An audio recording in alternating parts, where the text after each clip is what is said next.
Check, 1, 2, 1, 1.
Put your hands together for Mr. Stephen Wise. There we go. It's Wise. That was awesome, though. I mean, you could have kept jamming out a little bit. I wasn't going to stop you now. Yeah. Yeah, yeah.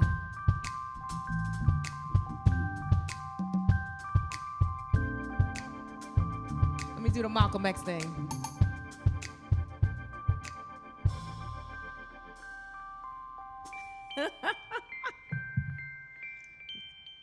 You had to add that on there?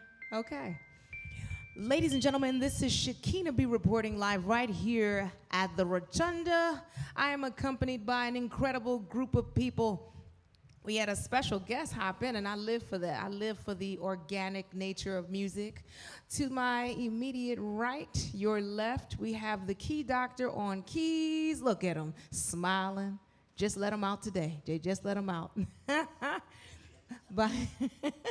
Behind me, we have Mr. Derek Smith, my guy. He's the gangster on drum. He gangster, he gangster. Don't let the smile fool you. He from West Philly. No, I'm joking. To my left, your right, behind me, we have Timothy Ragsdale on bass. And this is the Creatives Chat crew. We have a special installment today as we conclude the 2025 season. September is very interesting because I recall September circa 2016, so about roughly 9 years ago, was the first event that I ever curated. So that was at the Presbyterian Church of Germantown, supposed to be 7165, but for some reason they had an issue back then, and the owners didn't let us know that they had the venue closed down. But I'm so glad that we were able to get through in spite of that. And from there, I started to produce events, but that's beside the point. Nonetheless, let's get into it.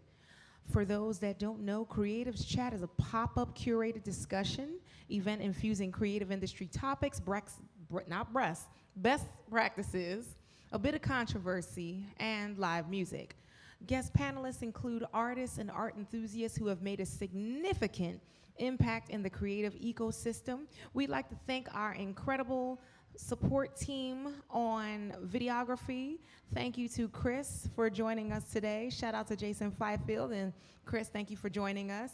We'd like to thank our guy who's making the sound sounding, Mr. Frank. Thank you so much. You are awesome. You worked tirelessly in the heat. He would not take a morsel of food until everything was correct, and it is, and I feel it. See, that's how you know it's right. That's how you know it's right.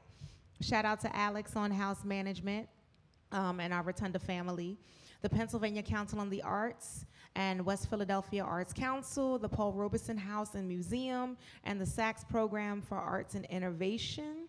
They have each contributed different things towards successfully helping us to make Creatives Chat happen. And shout out to Sister Sheila Muhammad on the food, because the food always hits right. Some of us may have the itis, but this is just where we are. And without further ado, I'd like to introduce our guest panelists. I have anticipated this conversation for quite some time. Please put your hands together as we welcome DJ Neek Nice. Woo! Y'all can clap. Oh, y'all got a plate in your hand? Yes. Okay, they have plates in their hands, and I don't want them to drop a plate. The DJ and me would have just did. Right? Right. Well, welcome. How does it feel? Bright. Are you, is it bright? Yes, very bright. Let me move some things around. Okay. Want to get in. Maybe not move some things around. All right. So this is, can somebody take that off the stage? Not you. Somebody else. Somebody. All right, they got plates in their hands. Hold on, I'll do it. Okay. Thank you, Timothy Ragsdale. Yes. So I won't Wendy Williams you, no matter what Patrice has told you in the past. That is not what's going to happen here. But let me give a proper introduction. So we have DJ Neek Nice, affectionately known on the scene, true name, Vernique Fields. As seen on Fox 29, CBS Philly, and 6 ABC, a business owner, a public figure, a youth educator, and host. She's paved the way for women of color to excel in the music industry. Neek Nice has started her career in Philadelphia, where she expanded her brand as a well-respected personality, businesswoman, educator, and new mom. For the children and the beginner DJs, she is the founder of an all-women's DJ company called Into Fields Live Entertainment, and the hashtag No Chaser International Kids DJ Cafe, where she teaches aspiring children the craft of DJing. She has led her own packed out seminars at Atlantic City DJ Expo, and several years hosted showcase events highlighting youth DJ talent from all over the East Coast and Philadelphia. She has traveled and performed internationally. She has passports and stamps on a celebrity cruise lines and various high-profile events. She is more than just a DJ who plays music and stands behind the booth. She is affectionate, energetic. She smiles because she has really nice teeth. A presence and crowd interaction will guarantee you'll have the time of your life. Put your hands together one more time for DJ Neek Nice. So it is without further ado as I introduce you. I have had the pleasure of being connected to you by a woman who's taken all the pasta salad in the back, by Patrice Hawthorne. And Patrice knows I have very strict criteria to work with people. So yeah, when she introduced me to you and I did my Google schmoogle and I said, let me check her out. I said, okay, she has teeth. That's halfway there. I've seen that you do a lot of corporate events, a lot of community events. I just love the work that you do. So tell us, what do people assume about you? They don't think that I'm a DJ. No. Why? Why is that? When I walk in a room, especially at a venue, I'm first thought of as a singer. You know what? Honestly, I can see that. I can see that. You definitely carry it. Because normally when I think of, look at Gracie, the baby's in the building. But when I first met you, matter of fact, you were pregnant with Gracie. You were pregnant, and you made no excuses. You literally were on your feet. I think you stopped to chew something while you were still mixing and DJing at the gig at Spruce Street Harbor Park when we were at the Circle years ago. But yeah, you definitely give singer, like fab, like high cheekbones, great skin, good eyebrows, both your eyes, no cockeye situation. But yeah, so you definitely give fabulous. But you make DJs are fabulous too, though. Yes, they are. Tell us some more things. Tell us some more things about you. Like, what's a version of you that we don't know? The version of me is very authentic. I don't put on too much makeup, only for special occasions. The face was beat for the birthday party, I'm just saying. And I guess I try not to I don't sell myself as like the sex symbol of a female DJ. Some women heighten the title of female DJ and think that they have to be overly exposed, have to wear like crop tops and things, but I carry myself very, very professional, and I deliver. Every single time.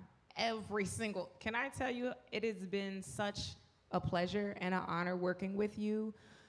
Honestly, I want to say you may be the first female, I'm trying to think. You might be the first female DJ I worked with since I've been in that space. So I work with the Delaware River Waterfront, and I curate some of their DJ series events. And Patrice her inbox may be flooded with several voice notes from me complaining about the lack of professionalism from musicians and so-called professionals masquerading in different gargoyles who pretend to be professional. But she said everything positive about you, and you have not only met the criteria, you exceeded my expectations. From the first night when you came to Spruce Street Harbor Park when we were in the circle, that was my first time meeting you, so we didn't even really, did we even talk before then? Or was it just a series of emails? You've only talked to my mom. Momager. Shout out to Momager. Mama Fields, always taking care of the administrative duties behind the scenes, always. Love you so much. And when I met you, you just got to it. You just said, all right, where do I set up? You plugged everything in and you just, and then it just went on from there. When I say we had one of the largest crowds, it was like a parade of people. People were falling out of the sky. People were coming out of the ground. They were coming out of the Schuylkill River because you played everything. And I remember your mom, she said, by the way, she's international. I said, oh, okay. She said, oh yeah, she's international. She's global. She's been all over the world and back. And I said, oh, well, I can tell. Because a lot of DJs don't, some DJs want to do what they want to do. You did what was needed for the situation, and you always read the room. You take care of the people, and that's just something that everyone doesn't do. Can you explain, why you do that? Why that's your approach? How does that work? Well, the background where I came from is I'm a dancer first.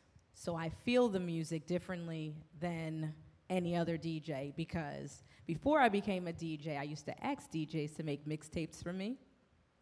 They didn't deliver how I would have liked it. I figured it out for myself. And with making these playlists and dibbling, dabbling into many different genres, I was able to formulate it and be able to read a room, because my demographic when I was a fitness instructor was old, young, black, white, Latin. It was everything. And we were ratchet, I ain't gonna lie. We had some twerk nights, we had some heels nights, we had just everything for you to let loose. And I feel like I brought that into the DJ world because I also resonate very well with women. And if you can bring women on the floor, the men follow. Well, it depends on the man. It depends. It depends. So what I've noticed in a lot of the dance events since I've been curating more DJ events, people here love line dancing. Line dancing is a thing. I'm from New York, and I had to throw it in New York. I guess maybe the time that I came here was over 20 years ago now. And I've noticed line dancing is like a thing. You know all the latest line dance songs. Even you had the Jet Holiday. Is that a line dance now too? Is that a line dance? Oh, the way I closed it out. Yeah, I was like, wait a minute, is that a thing? No, that's just me being different. Okay. The way that I closed out my birthday party, which is funny, I had asked the crowd, who would love to win a free vacation? Of course, the ladies, everybody was like, yeah, I do. So I had them come to the floor, and I played Nothing Beats a Jet 2 Holiday. I was like, now you up on it when you know. If you know, you know. If That's you know, you know. Yeah, but you know all of the latest trends. I love the roster of DJs. It's like a different palette for everybody. It's like swatches of DJs. Just think about a swatch palette. Every single color, tangible, genre, style that you're interested in, you have someone within your agency to do that. Let's get into the agency. So what inspired you to become a DJ? I mean, you did mention that you were a dance instructor first, but tell me more about that. That was actually by mistake. What? I didn't want to be a DJ. I wanted to be a dance instructor. I just wanted to have a lit playlist. Lit. For the people who are a little bit more vintage, what is this lit narrative? What is that? What was that? It had to be a fire playlist. I needed my fitness class to feel like a nightclub. Oh, excuse me. Lit. Okay, now we know what lit is. So, could you explain more about when you decided to transform? Yes, you transformed from dance instructor into DJ.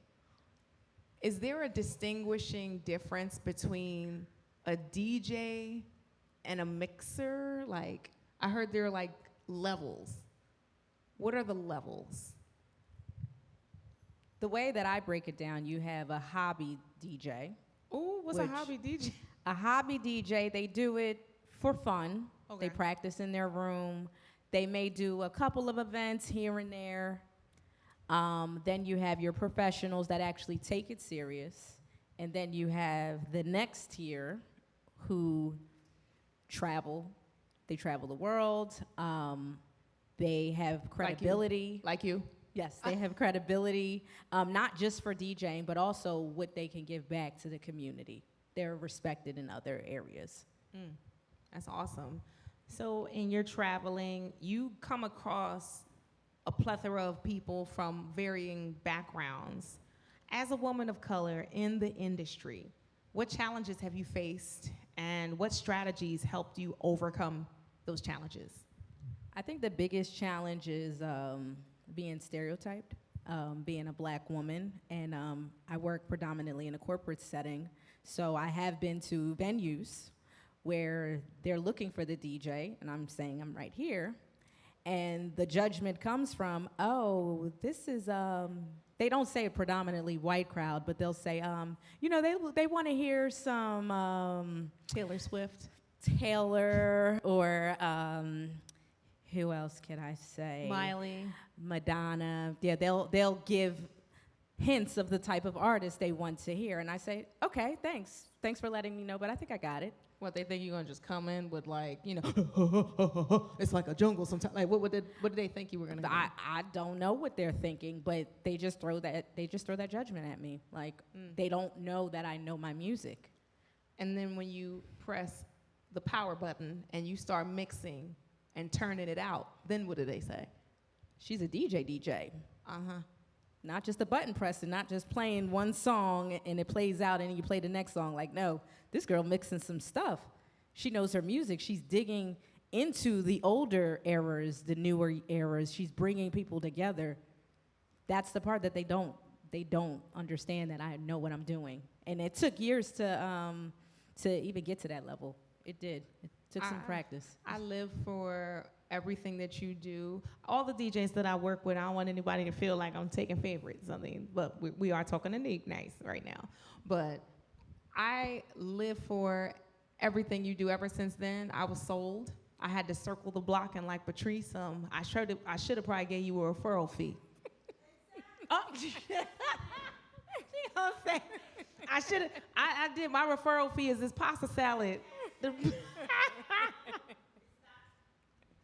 All right, I got about $5. You know, you got change? I have about $5. Would you like to make a comment?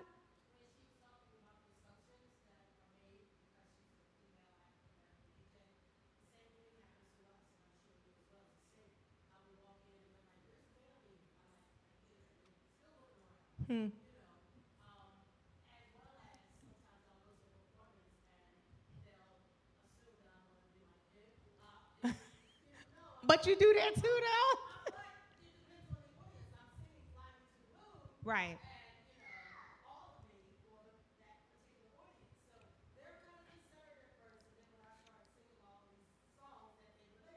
Yeah.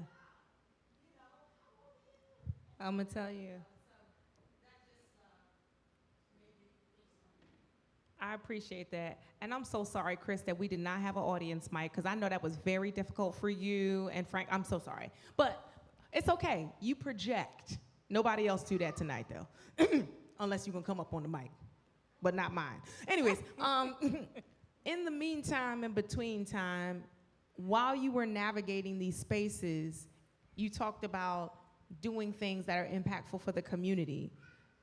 You started a whole agency, and you also teach younger up-and-coming DJs how to like do what they do. And I came to one of your sessions, and I was just like, wow, I was thoroughly impressed about everything that you did, like teaching them some of the basics of just the professionalism, the acumen, but the technology. So that's a whole science in and of itself. It's rhythmic, it's technical, it's psychology, it's good memory, it's like having good, yeah. Could you explain when did it transition from you breaking the barriers for yourself to now you passing down the mantle? Where it started, when I was in college, thanks to my student loans, that's how I was able to fund my DJ career. Oh, word? Yep, them refund checks, they hit different. See, Trump coming for you, yo. They coming for you. Nah, I'm joking. But once I got my equipment, I also brought my DJ equipment to one of my internships, and there were a group of underclass kids that didn't know anything about it, and I was also learning. I was only about 2 months in, but the joy of seeing the kids learning about mixing two songs together and like they were happy, I knew that that was my calling right there. That was my God-given talent that I just became discovered in my journey. That's awesome. I'm gonna tell you right now, I feel like you should do like that's an agency. It's like a record label. They getting signed to, Field Entertainment. Did I say it right? Fields Live Entertainment, IFL, if you want to. IFL.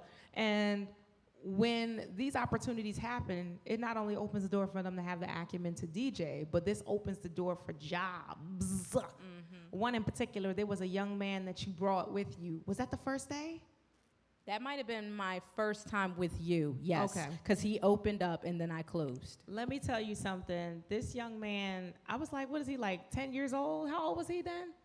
This was 2 years ago. He was about 12. He was 12? He was Small 12. He was a small 12, yeah. So I said, whose child is that? You said, he's gonna open up for me. I'm thinking he's gonna open up a bag of chips or something. I didn't know what this child was gonna do. But I said, all right, well, she watching him. I ain't got nothing to do with that.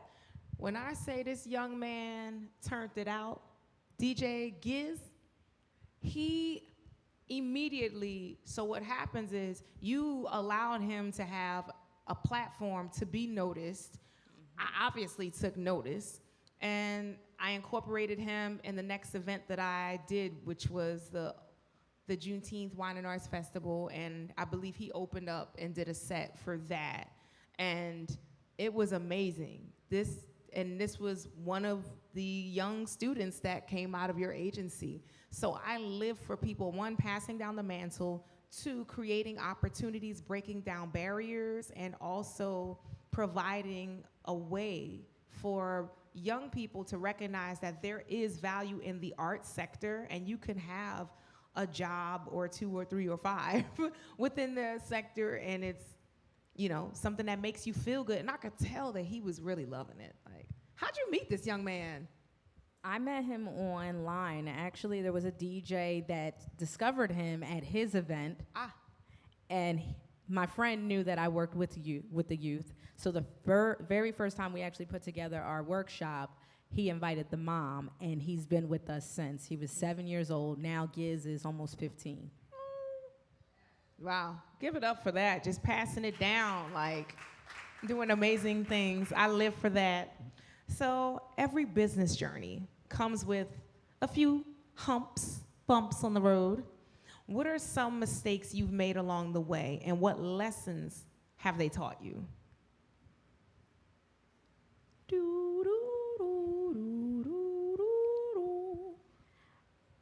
I don't know if I could say it was a mistake. Okay.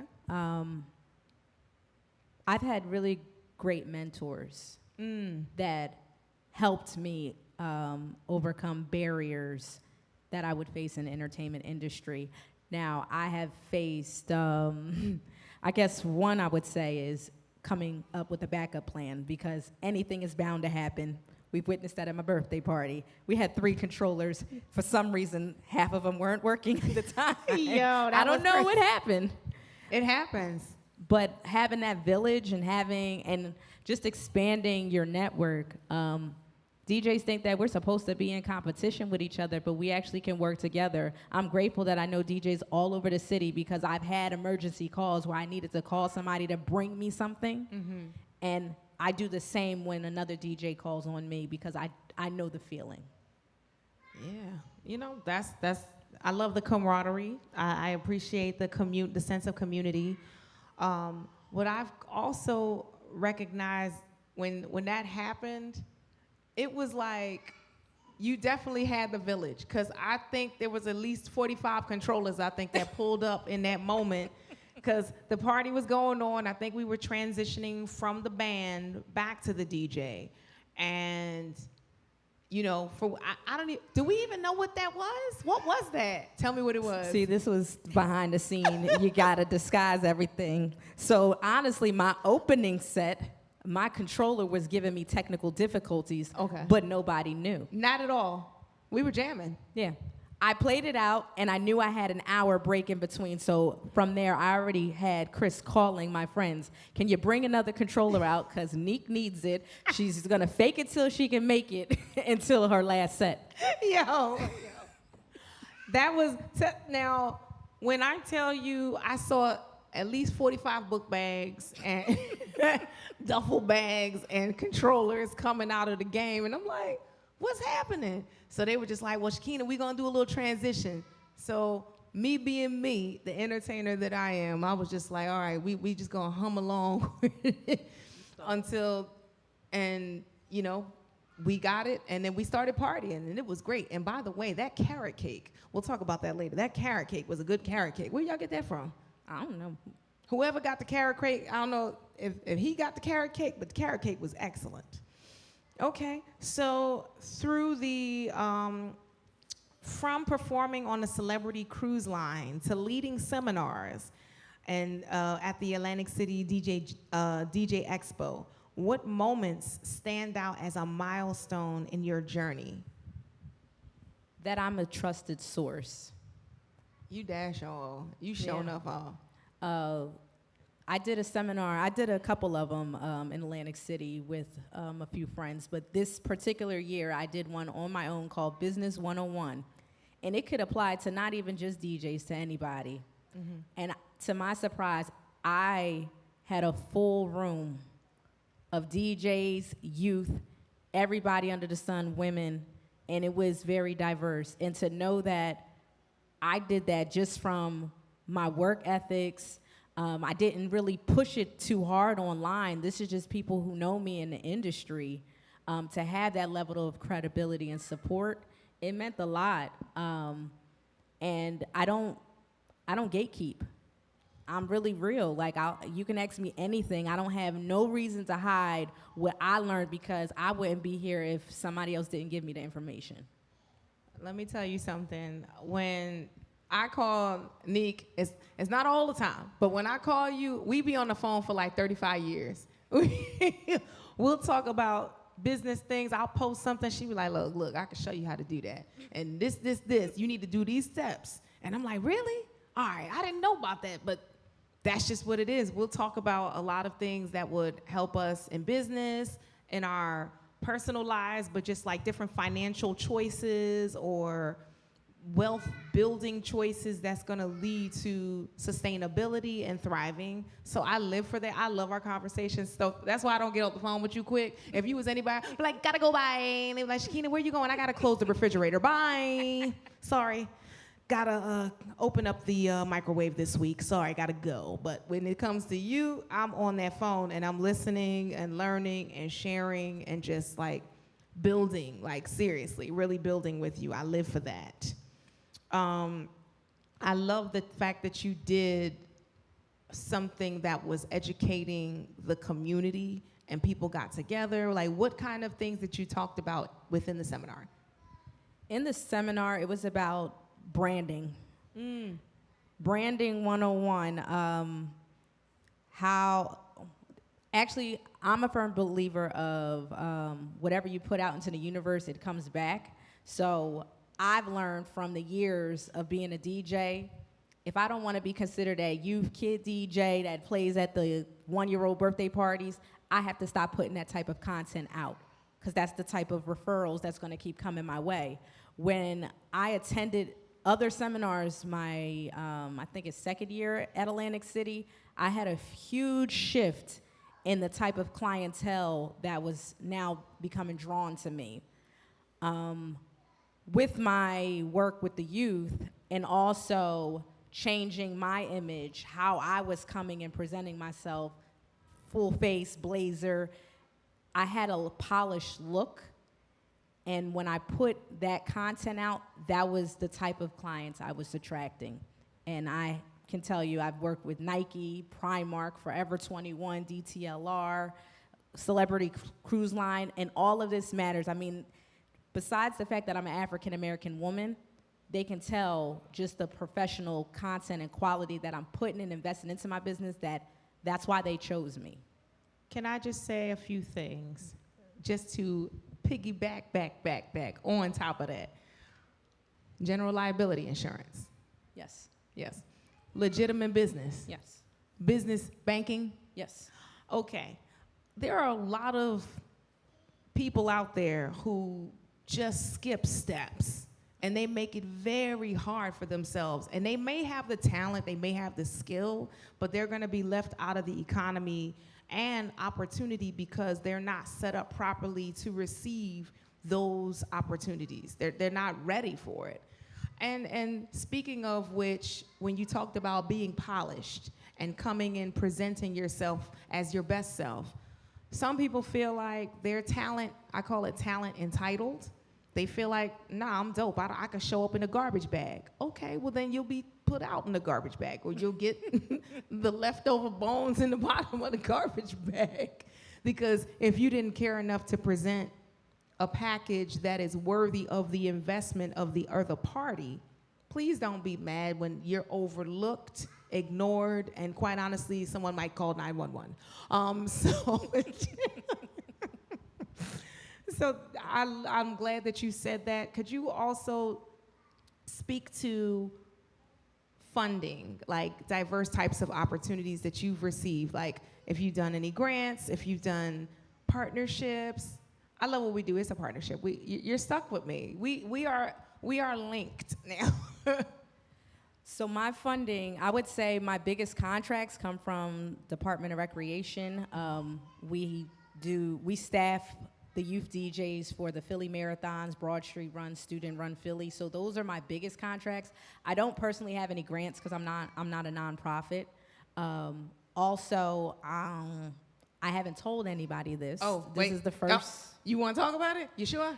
Well, we keeping it real on Creative Chat, so let's go on and talk about it. Oh, but can I just say, you don't have to be exclusively a 501c3 nonprofit to get grants. Grants are for everybody eligible, dependent upon the funder. But go on. Okay. I actually won a grant with Philadelphia Parks and Rec, and it was perfect timing because I just left the department. 6 months later, I applied and I got it. It's been 3 years, nothing happened. They were supposed to give us space and $75,000 to run free programming for youths, and nothing has happened. And I know you're gonna kill me for saying this. I'm not. I'm here for all. Look, I just didn't know you was gonna go there, but I'm glad you went there. I just wasn't gonna say it, but since you did, shame on you, Parks and Rec, for not giving her the $75,000. Close up on this face. Let me get the good cheekbone. Shame on you, Parks and Rec, for not giving IFL Entertainment their $75,000 that they were entitled to. And has the statute of limitations concluded? Technically not yet. Sue. You need to sue. They need to be sued. That's just wrong. I'm sorry. Go on. Yeah, so we are now up against that. I'm doing my program with very limited resources, but we make it work. We're doing it for the kids. I do it, out of the love for the youth. That's why I do it. It has nothing to do with money.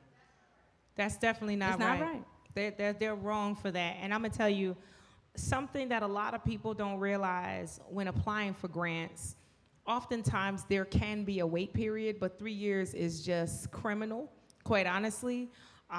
When it comes to certain types of funding, they're contingent upon the administrators who are in spaces and places. We've just had a major federal, municipal, and state shifts. I can tell, well, now I can say it now because it's already out there now. So the Pennsylvania Council on the Arts, there was an initiative that supported Black, indigenous people of color, the global majority, with funding. That was under a DEI initiative. It's gone now. It is gone. And now you see all of these organizations that may or may not be led by BIPOC, but just so happen to service a population of Black and brown. And they're like, well, maybe we need to work together. And I'm just like, okay, but there's no funding in this area. So now we have to start coming together and making more collaborative partnerships, relationships, utilizing resources. And Nick could tell you that I definitely said, I'm one of your partners. So if there's something that I can do, I ain't got $75,000. No, give $7, something like that. But you already know whatever I can do within the resources and power, I'm here to support you. But that's so wrong, and it's not an unusual thing. And I would actually publicize this too, because a grant is a two-edged contractual arrangement, and for them to acknowledge that you've received as a recipient is so fraudulent. But then now what happened with that money? You know, there's so much thievery and slickery and trickery going on behind the scenes with a lot of these elected officials, some with shake and go wigs and some that don't have shake and go wigs, who shouldn't be elected or selected in office. And a lot of the monies that should be going toward supporting our municipality, like the streets and the craters where the trolls and the goblins could come out of the ground, and that's not being handled. Then we have programs that could directly, positively impact the youth, lower violence, lower and almost eliminate recidivism because they're engaging in artistic programming, and now it's not being supported. Shame for shame, especially with the bad, greasy shake and go wigs. What was our question? You lost me there. I forgot what the question was. And you're laughing?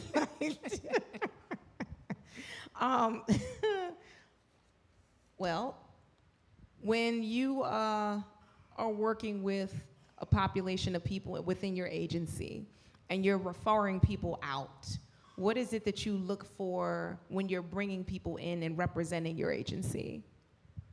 Time management. Could you elaborate on that, please? First thing I do if I'm vetting out a DJ in my agency, I'll ask them to come to an event, and I will time it. If I say be there at 3:30, they show up at 3:30, okay, you get a slight pass, but if you came at 3:20, you're on my good side. Ooh, all right. So early is on time is late. And late is you're out. You're out. You're out. And I'm gonna tell you what, Neek, you more hardcore than I am a little bit. I don't know, you a little hardcore with it, and I'm not mad at it. I'm here for it. I'm here for all of it. Yeah, and I mean, we're not perfect, but we have to structure our time accordingly. I know for myself, it doesn't take an hour for me to set up, but just to give the client assurance that we're there and we have room for error because anything can happen. Yeah. I would want to show up an hour before and not feel rushed. Yeah. I'm gonna say this too. Time management is paramount. There have been people, ever since we started really working more together, there's always people asking, hey, I would love to DJ this event. And I'm just like, no, I don't know you. Don't know them either. If they didn't come from somebody who I work with that's credible, like yourself or a Reds or a Rock, I'm really less inclined to be interested because they, to me, demonstrate the level of professional efficacy that's required. One, not only to just get the opportunity, because some people don't think about the long-term implications of that. Beyond a one-off opportunity. I'm big on long-term relationships. I'm a relationship person. That means it's pretty obvious. I'm a relationship person. Shout out to my husband at home. Love you, babe. Mwah. But yes, long-term relationships is what keeps the economy thriving, because now there's trust built, there's momentum built, there's audience built, and then everybody can now select additional people to come in and enhance the opportunities. With yourself and Reds and Rock, all of you coming in has enhanced things that I've been able to do in different spaces. So when people, let's say you have someone, oh, Gracie, I'm sorry, forgot we in the interview. She is the cutest. Is she gonna be a future DJ? I think so. I think she's ready. She ready? Yeah. All right. We gotta vet her out one of the events and give her like a little baby console, like a little mini console. So what about people? So you'll invite a perspective to an event, and then you'll tell them what time they need to show up. Are you inviting them to watch, to pay attention? Or are you inviting them to play? It depends. I have no problem with letting anybody play. And I have stepped back. I'm taking a big risk with kids. Yeah. And I let them play at my events. But if they're an adult, I would expect, if you say you're a professional, okay, get on the tables. And I'll step back and I'll see how they read the room. And I know, because me being a host, I'm more so a host than a DJ. You're an incredible host. That's why I try not to host when you host. Like, no, we don't need Shakina. We got Nick. She all right. She got it. With being a host, I first see how I can work with someone. If I give them a suggestion like, hey, play this next, I first see their attitude. Do they feel like I'm telling them what to do, or can they adjust, play, and keep going in that lane? Because I know how to read the room. You just made me break a sweat. All right. But there was a DJ years ago. I never forgot this. I never forgot this. This person was unable to do an event, so they had a sub. The sub came through. The sub killed it. It was insane. It was bonkers. And the sub played more line dancing and more diverse music. And I think this particular DJ was really particular about house. And I mean, I like house music too, but you know, let's be very honest. Like, the house music community is at the retirement stage of life, and many of them are not breakdancing like it's 1985. So, you know, shout out to Matt Miller, who is one of our premier dancers. Put your hand up, Matt. Put your hand up. There you go. Shout out to Matt. But they are just a little vintage. Some are spoiled, and they're more interested in the listening, but that wasn't the vibe. And there were many more people that showed up that weren't house people. So when suggestions were given after the fact, they took it as a personal attack.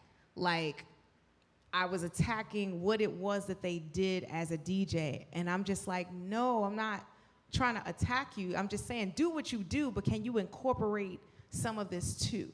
Is that terrible? No, especially not if you were hired with us. Well, they were hired, and I guess they were confused because I said, sir, I done gave too much information. The individual, I let them know that, you know, you working for us. Like, you know, this is not your personal party. It's a job. Just like if I'm hired to host or sing or perform or bring in certain things, whatever information is in that contract that I have to provide, that's what I'm going to do. Anything beyond that is interpretive, but when it's very specific, do what you're asked. Now, if you can't do that, say I can't do that and give someone else, get out the way. Have you ever experienced hiring somebody that took the job and knowing they have no business being on that job? Uh-oh. No. You have been blessed. You have been blessed. Now, on the live music performance circuit side, that is a huge deal. a lot of musicians and vocalists will sit there and lie. They know daggone well they don't do backgrounds.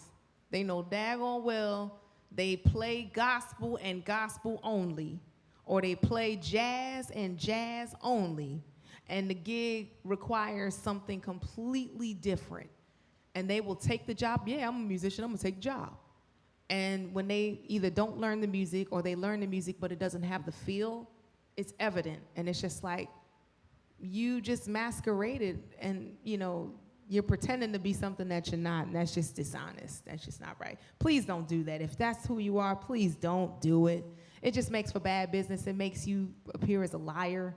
So yeah, one thing about you, if there's like any theme, I'll be like, hey, can you do this particular style? You know, I seen like the different people within your agency that has specialties.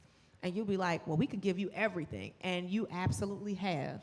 Every single person that has a specialty or a strong suit in an area of music or a style, I live for that, and you've done well with that.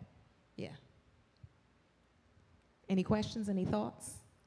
No, I think I haven't reached that point where you have with artists and vetting out, because I will go to a DJ's event first, then I'll invite them, and I'll see how I can work with them. It's so hard today, and I'm gonna tell you why. I have been scammed. I'm gonna tell you how. There have been, even photographers too, there are photographers that I have a whole portfolio. Here's my portfolio on my website. All AI, all fugazi, all fraud. And then when you hire them, it's like, did you take this with a Polaroid from like the 70s? Like, what is this? Or a DJ, I had someone who told me that they were a DJ. They were playing an iPod. Had this whole setup, acting like well, can you throw in a whatchamacallit? Yeah. Literally had a whole iPod plugged up and I'm thinking that they're really mixing and doing the thing, and it was fraud. So all the playlists it wasn't real. So like, so you'll go to the event. How do you know if these people are like real DJs or not? You could tell by how they mix, and you can tell by how they read the room. You know what? The man, even with the iPod, you could have still did a fade transition. They didn't even do a fade transition. It was literally like, bop, 1, 2, 3, and then the next song came on. I was like, wait a minute, what's going on here? Yeah, I wouldn't invite them. I mean, I have a good ear because I teach. Right. So I mean, it's beyond just mixing two songs. It's also phrasing, intro, outros. It's more technical. I'm not looking for the best DJ that can scratch like Jazzy Jeff. Yeah. I mean, the audience don't care about that. They care about just having a good time. But if you want to be a show-off, there's a time and place for it. Do you have like a favorite DJ? Yes. Is it the aforementioned? No. What did you say, Mom? Who's my favorite DJ? What? Is you? That's her favorite DJ is Nick Nice. I live for that. No, my favorite DJ is actually Fame. He's from New York City. Okay. He's a Virgo like myself, which is why we connect very well. Okay. And both me, him, and my best friend Riri, we all are like very energetic, bubbly DJs. Mm-hmm. But during the pandemic, watching him play live on IG and Facebook and how he can command the room without really seeing the room was just amazing. And it actually allowed me to level up as a DJ because I wasn't as vocal until after the pandemic. So when you were DJing, you were kind of more behind the scenes, like. I wouldn't say that. I'm the type of DJ that will get on the floor, dance, but when I say I wasn't as vocal, I didn't know how to host and DJ at the same time to that capacity, like how New York DJs play. Well, that's where it started. Yeah. Just saying. So I recognize that the consoles are different than from yesteryear. How do you use vinyl? Have you used vinyl? A long time ago when my dad had vinyl. No. That was her nice way of saying that's outdated now. I mean, unless we're doing like a vintage party. Yeah, I mean, I respect it. I respect the craft, and I mean, I've done practice sessions trying to mix on vinyl because it is completely different than playing on a computer. Now, Is it preferred?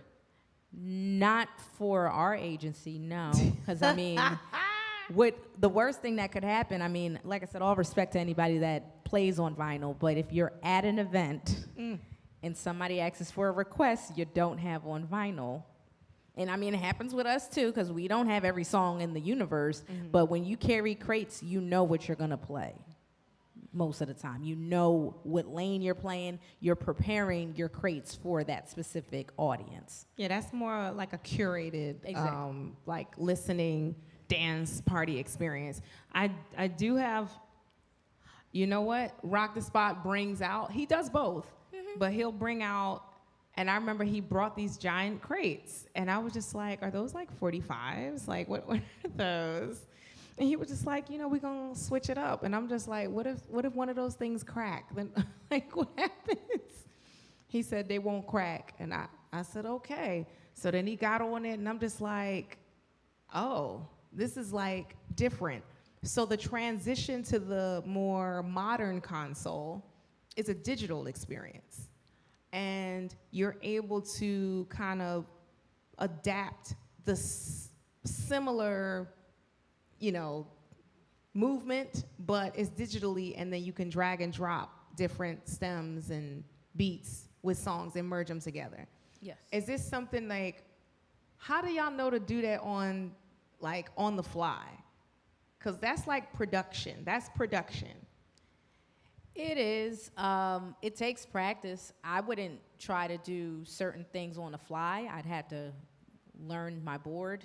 I mean, I just got into stems this year. I wasn't doing it before. What were you doing before? I was just mixing songs, or if I had acapellas or instrumentals, which is very rare. I have that many of them. Okay. I could mix them together, but with stem, it's amazing how you can just take vocals and drums and snares out of the songs. Okay. Yeah, that's more engineering kind of. That's engineering conversation. That's the recording. Have you ever, for a lot of DJs, something that DJ D Nice, not Nick Nice, D Nice. So D Nice got dinged due to copyright infringement.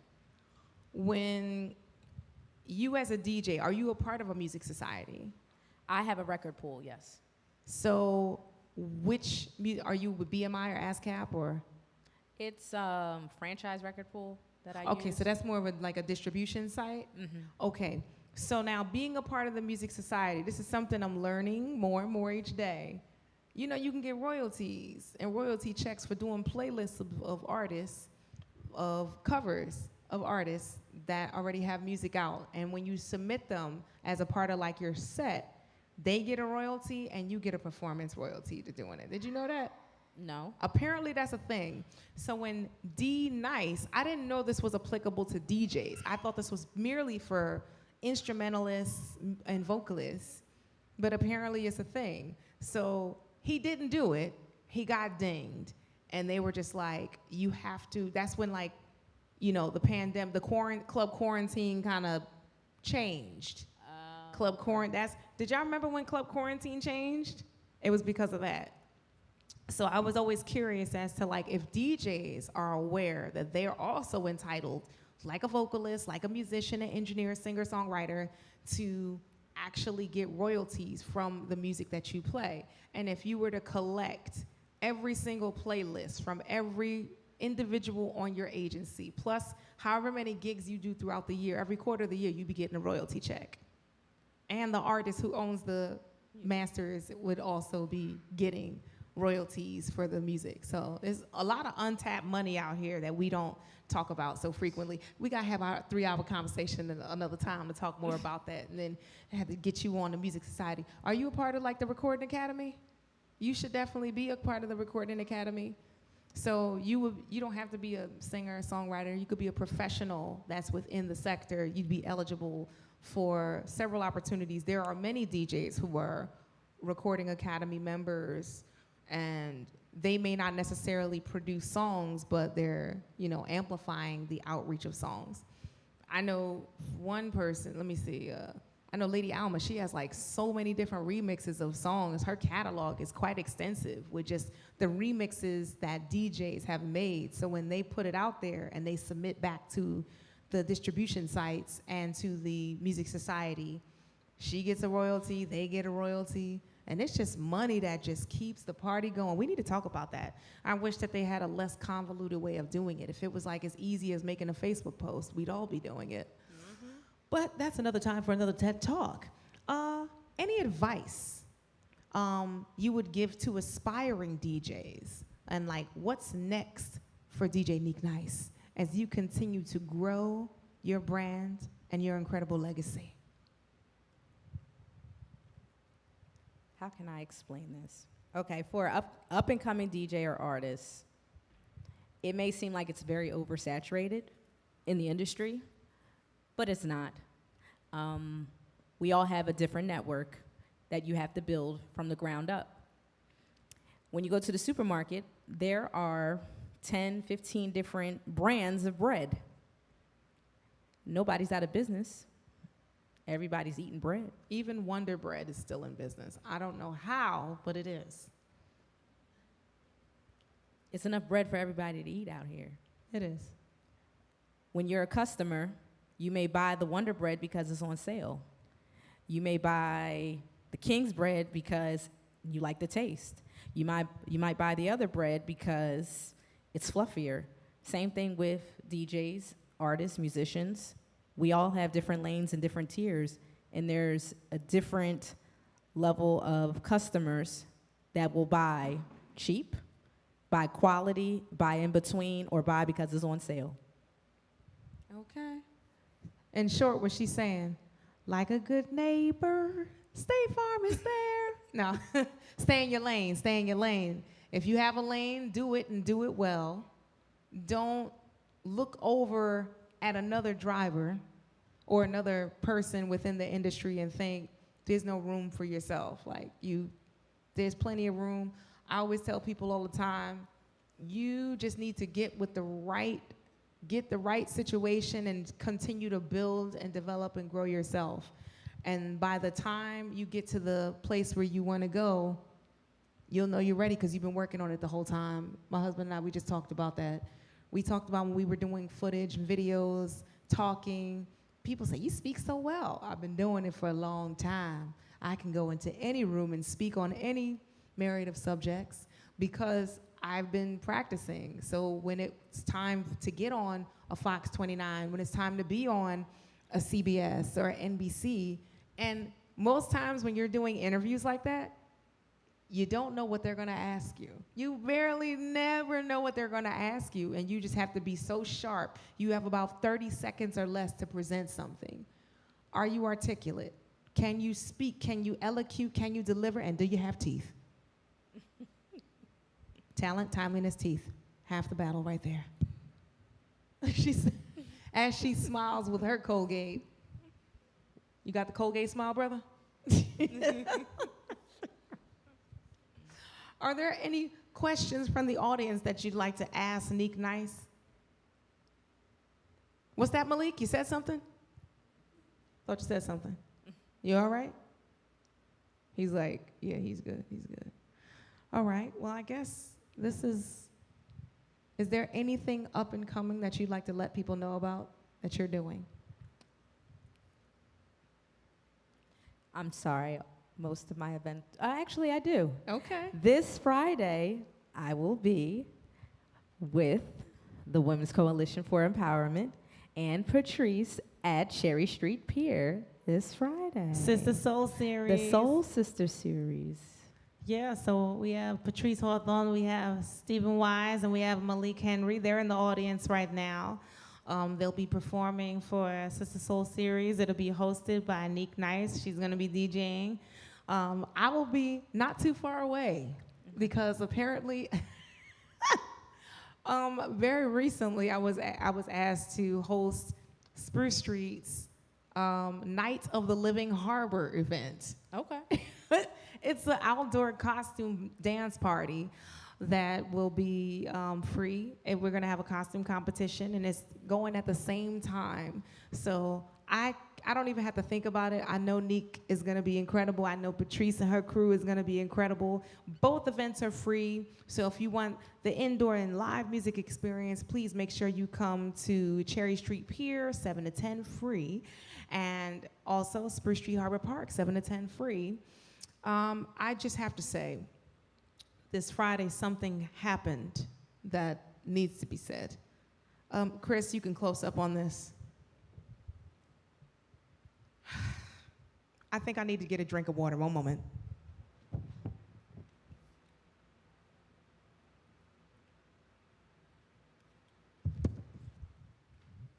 At this time, this is Shakina B reporting live, and there's an important message that must go out.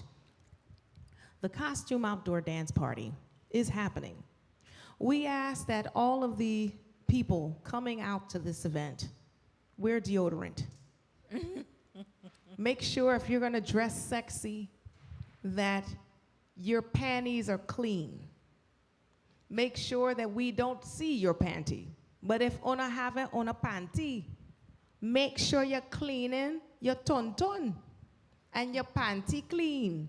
There was an individual that came out last week who had the dingiest panties I've ever seen in my life. It was offensive to the eye. And they kept showing the drawers, the ripped, tattered, laced, dinged, looked like somebody wiped a dusty window with it and then it put back on. If you're gonna wear these types of things, wear it, but make sure it's clean. So I know in costume events, it's gonna be maybe a little warm, people wanna get a little sexy. Shave and clean. And keep, if you're gonna wear white underwear, make sure there's at least 2 layers of clothes over it so we don't ever see what's under that. My eyes were defiled. I was offended. All 3 of my senses were offended. And the lack of deodorant when we're dancing, and I get it, we're gonna get a little sweaty. It might be a little funky. I can do a little funky. But when you just smell like the Schuylkill River, it's just, and then you want to dance up on people and rub cheeks on people, it's just a lot. You know, it's just a lot. You know, and sometimes the funk just sits there. The person could have done left and it's still there. And it's just like, well, how did they get in? How did that happen? So just please, take care of yourselves. Take care of your underwear and each other. Just putting it out there. Had to put that message out there. Thank you. Thank you. All right. Well, without further ado, I'd like to thank you, Neek Nice. If there's not any other remarks, give a hand for DJ Neek Nice, an incredible businesswoman doing what she does so well. I live for that. And thank you all for joining us for Creatives Chat. For those that are in the virtual live on YouTube, shout out to you all. And yeah, that's pretty much it. And I'll let the band take over. Mr. Wise, you want to get up here and play with them? Come on, you want to play a little sing a little something? Biddy bop, badoo bop, biddy badoo biddy bop. I don't know. You're a biddy bop type of guy. You know what you want to rap to? See, I wish I could sing, You but I can can't. sing. You No. I made Neek sing something. You made me get on the band one time. Well, you and could I come got back fired. up. You could come back up. I'll be the background dancer. She said, what y'all want? What y'all finna play? Say DJ. DJ. Neek Nice. Nice. All right, give it up for Gracie.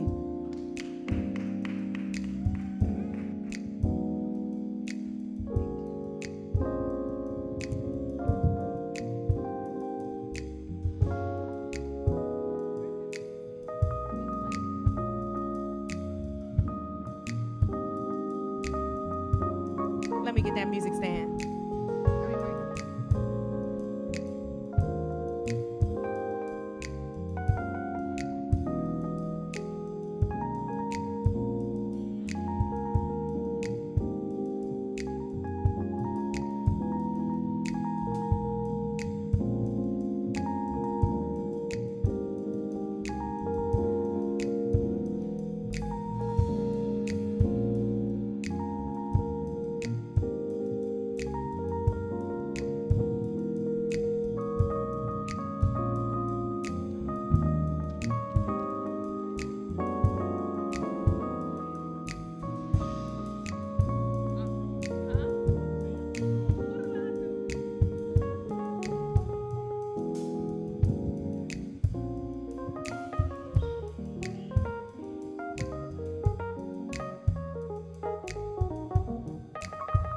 right.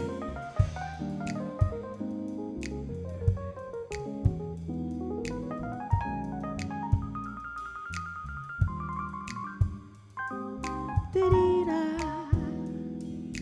dee-dee-da.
thank you and good night. That was it. And whoever Mr. Marvel is on YouTube, you're very rude, and I'll make sure I'll block you from my page.